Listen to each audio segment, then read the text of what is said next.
You want me to send Yes, please. Okay, so I have a confession.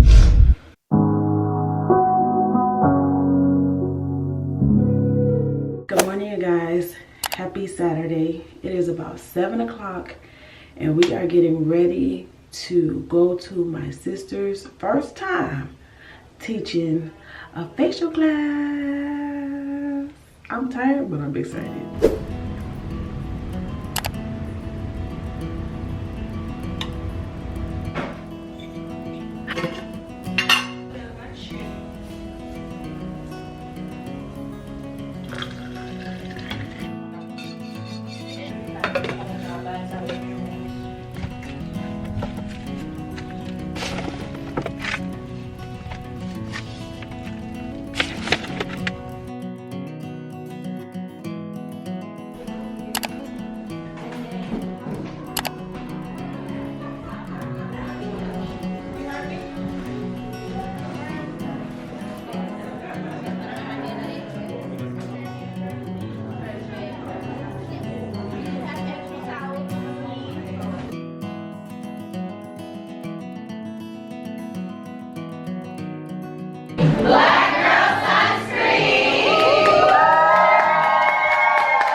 Hey you guys, oh, so this is the beginning. Hi guys, happy Friday. It's 4th of July. I would say happy 4th of July, but this ain't coming out 4th of July, so ain't no point in me saying happy 4th of July. If y'all gonna see it probably like July 15-ish probably. But it's 4th of July. I'm home. I didn't work today, and so earlier I just did laundry. I went grocery shopping, and now you guys, I am about to make this rotel dip recipe that I saw. Y'all know me. If you've been watching for a while, you know that I am a nachos girl. I love me some beef nachos. The chicken be hitting too, but I love me some beef nachos. And the rotel is kind of the same thing, you know. It's just everything is put together like in a cheese sauce. Y'all will see what I'm talking about. But that's what I'm about to make. And of course I want to bring out with me, because at this point I really like vlogging me cooking, because I'm hoping in the future when y'all see other people eat my food, y'all could be like, oh, we remember when she was struggling in the kitchen. Yeah. Yeah, that ain't gonna be my forever. That's definitely my now. And I will say, you guys, like, I am getting more comfortable in the kitchen. Like right now, the hardest thing about being in the kitchen is my fear of failure. Other than that, like cooking, even though like I said I'm still making mistakes, I'm realizing that like once I get past my fear of failure and understanding that it's a learning process and that repetition is important and reflection is important, you know, that it's not that difficult. Like it's not nearly as difficult in my mind as it is in real life. And so there's a lot of progress. And so anytime I want to try something new, I'm definitely gonna record it. If it's something I already did before, I'm gonna record it too, because you know, like I said, we still making mistakes. But I am happy with where I am on my journey. I feel like now if somebody asks me if I can cook, I can tell them I can do a little something. You know what I mean? Like I feel like I can say that just a little bit. But I want in the future for somebody to be like, you can cook, and I'll be like, who can't? Right? So here are our ingredients. Very simple, very straightforward. Y'all see we're not using tortilla chips this time, because I've been telling y'all how the tortilla chips, in my opinion, they be too salty. And last time I kind of did somewhat of a rotel dip, like impromptu. Like I had leftover ground beef from a macaroni that I was making, and I had it with these chips, and they were so good. So that's what we're gonna have with this. In the recipe, this is what the lady had. She had all of these. She didn't include salt, but I'm, you know, keeping salt I'm keeping salt just in case I need to add it. But here is everything, and so let's cook it.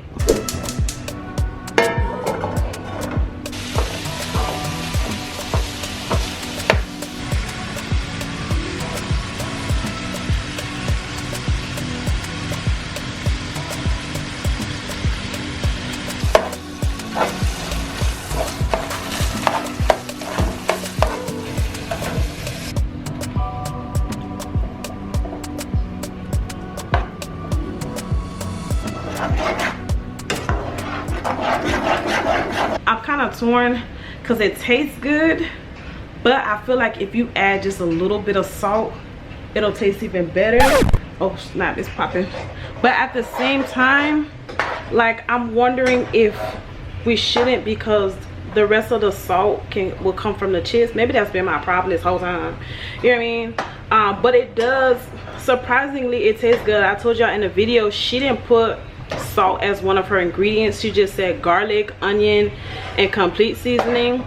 And I had salt on the side. I'm just like, you're not gonna put salt at all, you know? But like, it's at a point where it doesn't need it, but like a pinch wouldn't hurt.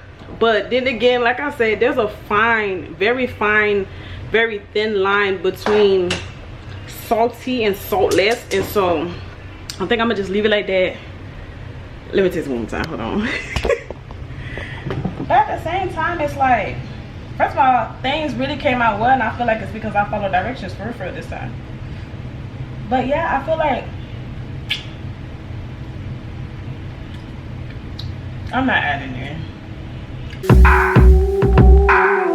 That tastes really good. Let me clean up and then I will be back with y'all. Let me clean up, then I'ma be back with you. Alright, you guys, so here's my plate. Here's my plate. I'm about to throw down on this food.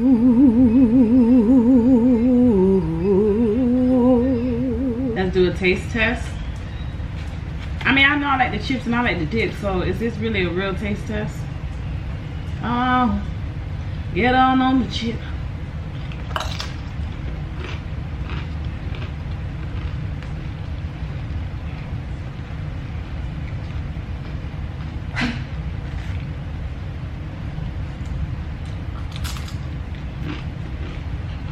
Alright, you guys, so I'm practically done for right now.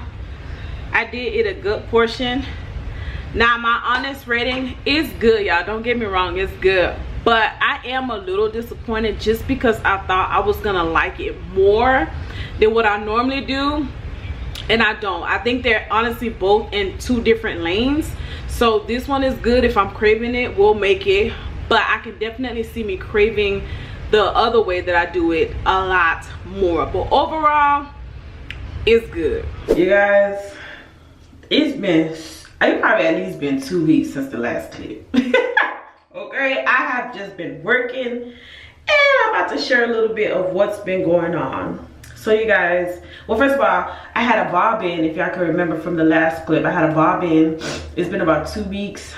I did not wash my hair or grease my scalp before I put the bob in, and so for 2 weeks my scalp has been mad itchy because it got a whole bunch of dandruff, okay? And so I took it out last night.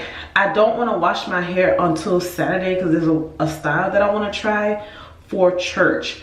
But today is Thursday, so I need to put it in a slick back ponytail for today and tomorrow, and then Saturday we'll wash our hair. So as I'm combing this bad boy, you will see some sparkles. You hear me? But just know it's just because I don't want to wash it today because of the style.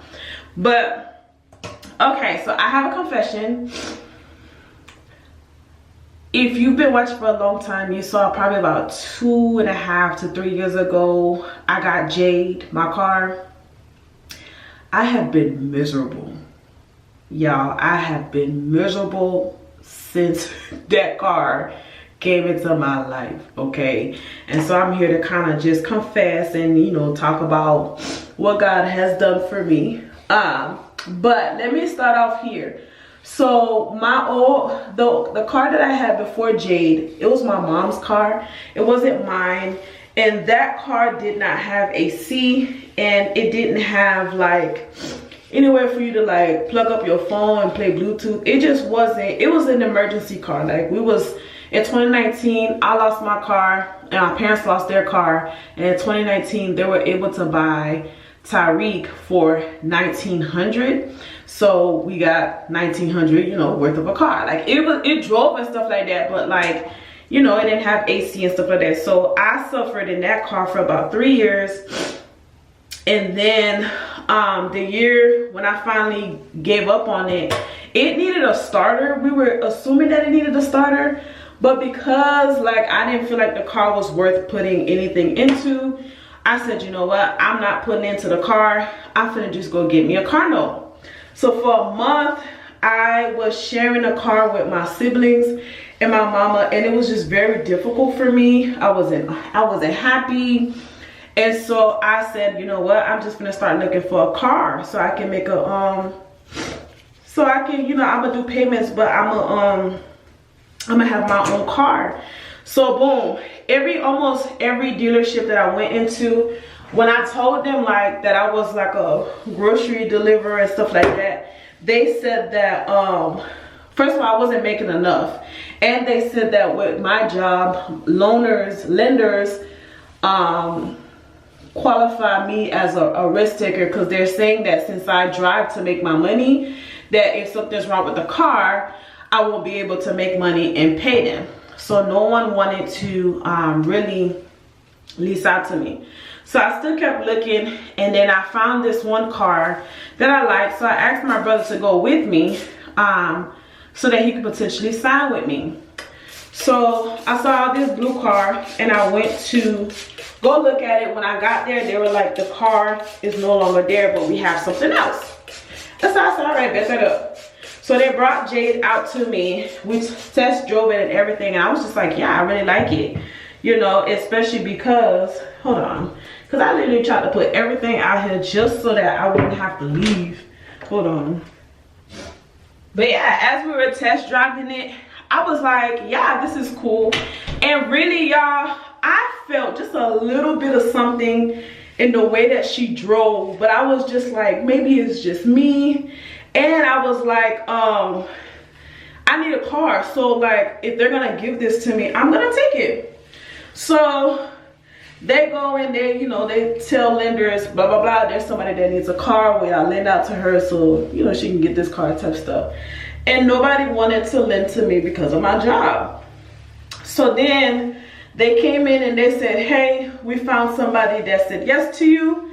And if you want for $500 today, you can go home with the car. The down payment was $1,000, but I told them I only have $500, and they was like, okay, we'll let you go home with it for $500, and then within a week you'll bring us the other $5. So I'm like, this is my first time with like car loan and everything. When I heard that, I was like, what y'all talking about? Like, I can really go home with this car today? And they're like, yeah. And so I was just like, yeah, like, let's do it. And then as they're getting the paperwork done, the guy says, oh, by the way, if they ever call you and ask you, we had to tell them that you work for like a maid company so that they would give you the car. Y'all, that was the second red flag. That was the second red flag. I should have knew it, and I should have just ran, because now in hindsight, you know, I just realized that if you have to compromise for it, then it's not from the Lord. Like, if I have to lie for it, steal for it, that stuff is not from the Lord. But I was just like, at that time, this was literally my mindset. I said, well, Lord, they lied, not me, and I need a car, so I took it, right? Boom. First month, second month, living my life because I have her and she looks cute, but already trying to afford her was already kicking my butt, because she got to the point where her monthly payments and insurance for her, it was more than half of my income. So when they say make 3 times the income and it seems like it's something annoying, bro, listen to them, because that's the way to save your butt. So the first 2 months, I'm already struggling. I'm cutting corners. There's no days off. I'm having to work every day from like 10 a.m. to like 9 p.m. with my job just to afford her. So I already started struggling. But every time I looked at her, I was like, she cute. Like, I never thought I would have a car that cute. And so I was just like, even though I was crying, I was just like, I don't care, like, I have a car.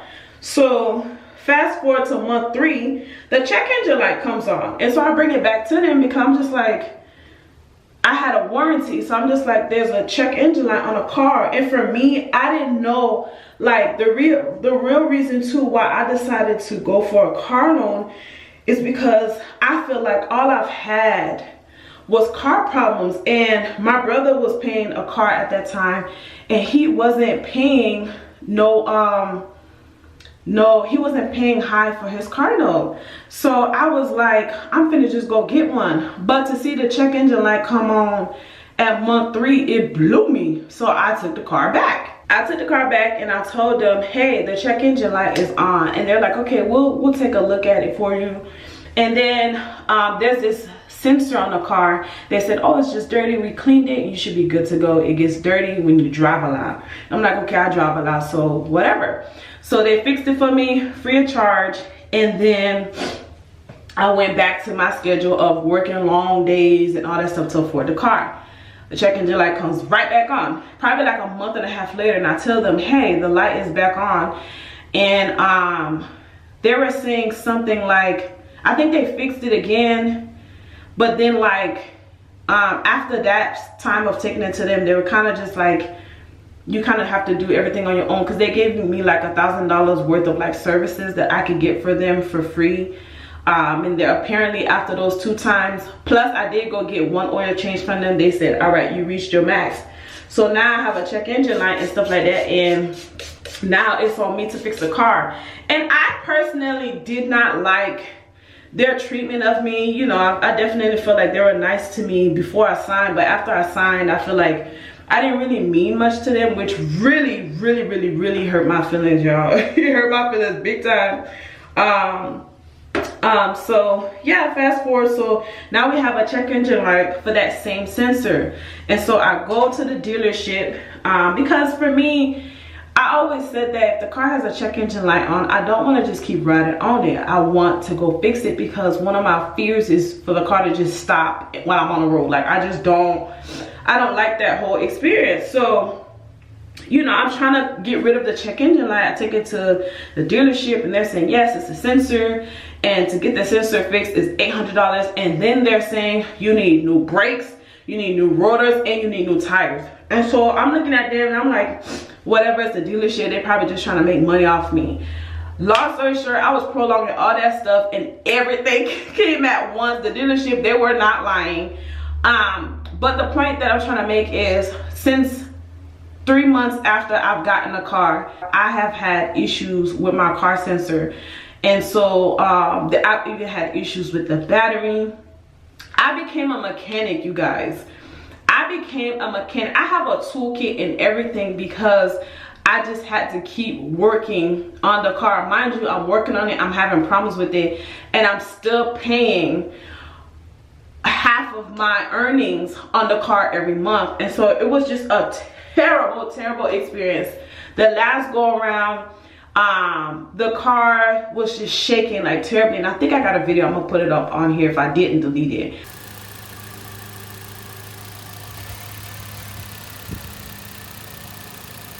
But there's a video of the car just shaking really bad. And so I had people come out. Let's just say, y'all, like, to solve the issues with my car, I just spent so much money. And people came out to look at the car. And then I didn't trust the person who came and looked at the car. So I lost money there. And then I said, you know what, I'm going to just tow the car to Pep Boys. Tow the car to Pep Boys. They thought it was the, whatever things called, spark plugs, initial coils. They put all that in. They're saying that because the person who came to the house, they put in a new sensor because they were getting a code for the sensor. The ponytail too tight. They were getting a code for the sensor, and I was just like, I told the mechanic, I said, I stay changing this sensor. Can you check to see if it's anything else? And the mechanic says, well, I need to put in the sensor to see. So he puts in a sensor. I go spend money on the sensor. And then when he puts the sensor in, the car's still giving issues. And I didn't have any more money to give to him. So I just paid him for coming out that day. So car's still messed up. And then I decided to tow the car to Pep Boys. Towed it to Pep Boys. They tried to fix what they thought was wrong, which was the ignition coils and the spark plugs, which was about $800 and something after spending about $3 something 2 days before. And then Pep Boys calls me and they say, we did everything, but we're still having issues with your car. We think it could be your car's computer. Did the dealership that you got it from, did they change something about it? Because things are not accurate. There's some inconsistencies with the readings and just all the stuff. And they said you might need a new computer for the car, and so we'll call you back tomorrow to tell you more information. So I go on Google and I'm looking how much is a new computer for my car, and it ranges between $400 to $1,000. And I sat there, y'all, and I just started crying, because I was just like, I'm not paying that. I'm not paying that. I put way too much money into this car alone. Like, with the money I put into the car, I really could have just bought another car. Like, not an expensive one, but I really could have bought another car. And I told my parents, because everybody was like, what you gonna do? Because at that point, everybody pitched in. My brother pitched in with labor. My sister pitched in financially. My mama pitched in financially. And everybody was just like, well, we kind of tight. Like, there's nothing else we can do. What do you want to do? And I just sat there and I'm just like, you know what? I'm giving this car back. And I told them, I said, you know, I decided I'm going to just give the car back. And everybody was just like, are you sure that's what you want to do? You don't want to trade it in? But yeah, I said, no, I don't want to trade it in, because having a car note for me was just such a terrible experience. I never want to go through that ever again. I'd rather drive me something beat up that I'm not making car payments on than for me to have a really nice car that I'm making car payments on, that I'm not eating, or I'm overeating, I'm missing out on bills. Like, I stopped tithing because I was just struggling. I stopped tithing for about 7 months. And for 7 months, I felt so guilty. I was angry at the Lord. I'm just like, how I got this car on faith, right? Because when I signed for the car, I'm like, what they were asking me to pay, I never made before or never had it sitting in my account. But I'm like, you know, the Lord, there's nothing the Lord can't do, right? I was desperate, y'all. Let me tell you that. I was desperate, and so I was just making stuff up and trying to make stuff pretty in my head. Of course, there's nothing that the Lord won't do, but if he didn't call you to do something, he didn't call you to do something. You know what I mean? And so I was mad. I stopped tithing. I was mad at everybody. More so like my church too, because I'm just like, my church, when I'm hungry, I used to say, if I'm tithing to my church, like, they got money, they lights on, you know what I'm saying? When they want to eat, they want to eat, but I'm tithing to them, I can't eat. So I started tithing for like 7 months. For 7 months, I felt so bad. I felt so guilty, because I'm just like, this ain't what I'm supposed to do. But I was just like, I don't care, I'm angry, just all that stuff.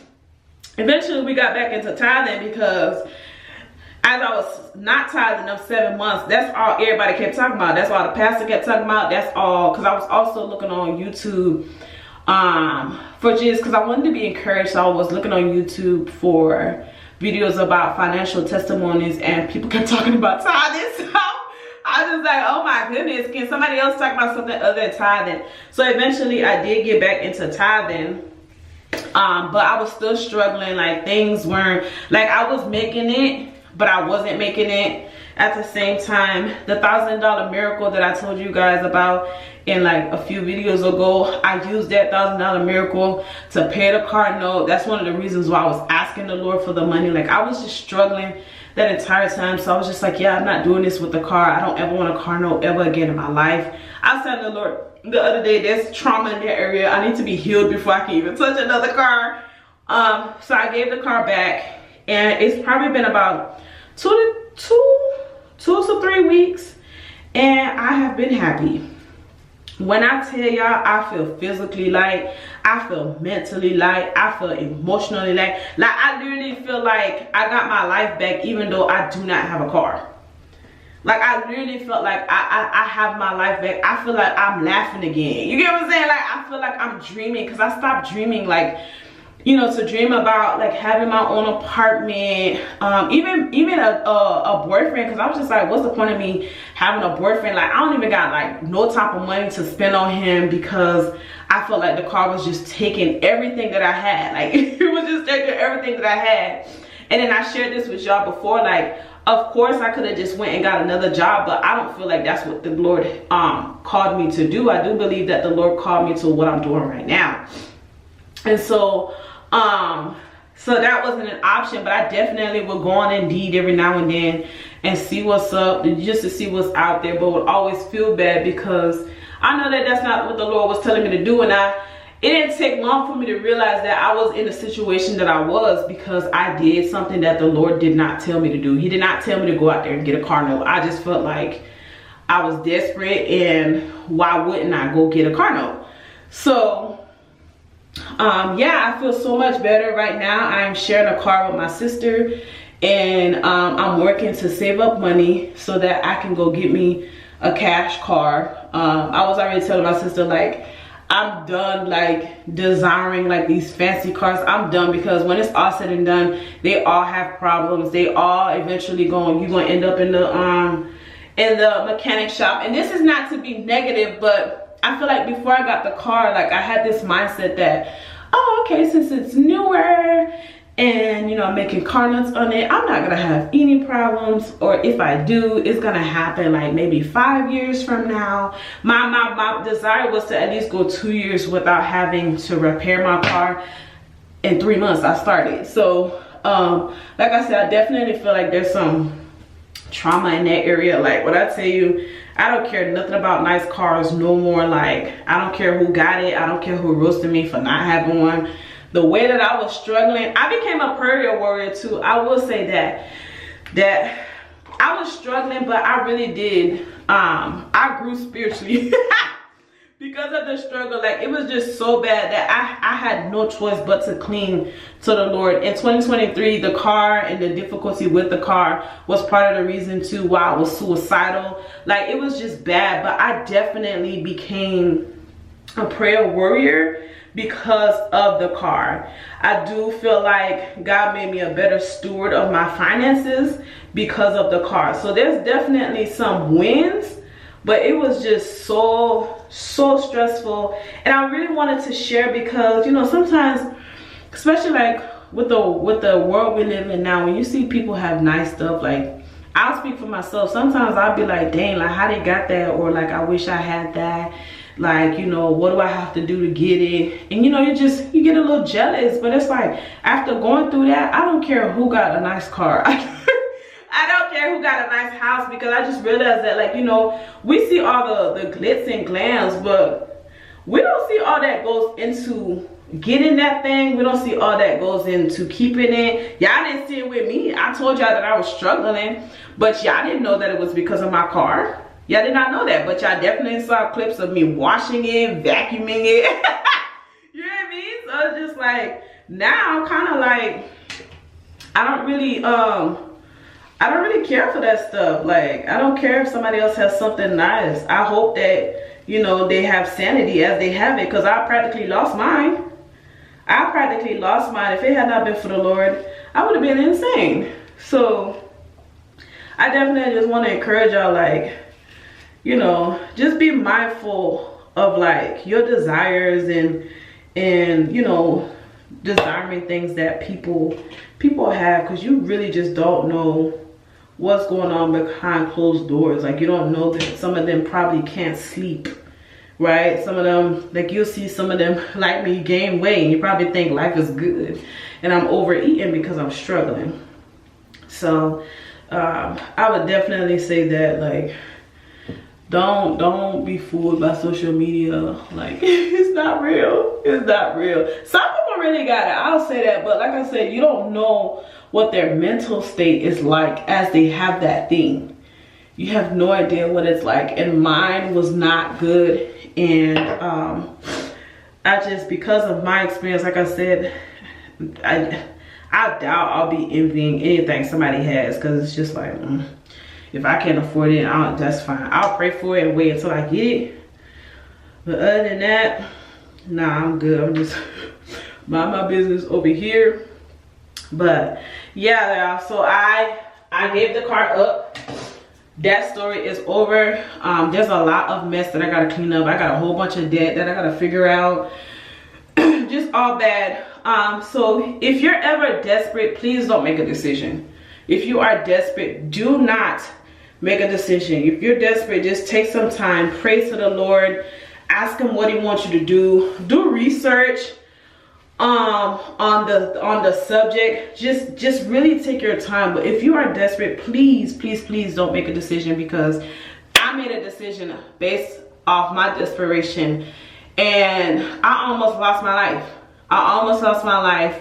I lost my marbles. You know what I mean? Like, if it had not been for the Lord, the whole car situation would took me out, because at the time too, when everything was going on, I felt like I would look too much like a failure in front of people. So that's why I never thought to give the car back. Also, because I was struggling financially, there were definitely months where I would get a letter from the company and they're saying, if you don't pay, like, we're gonna come take your car.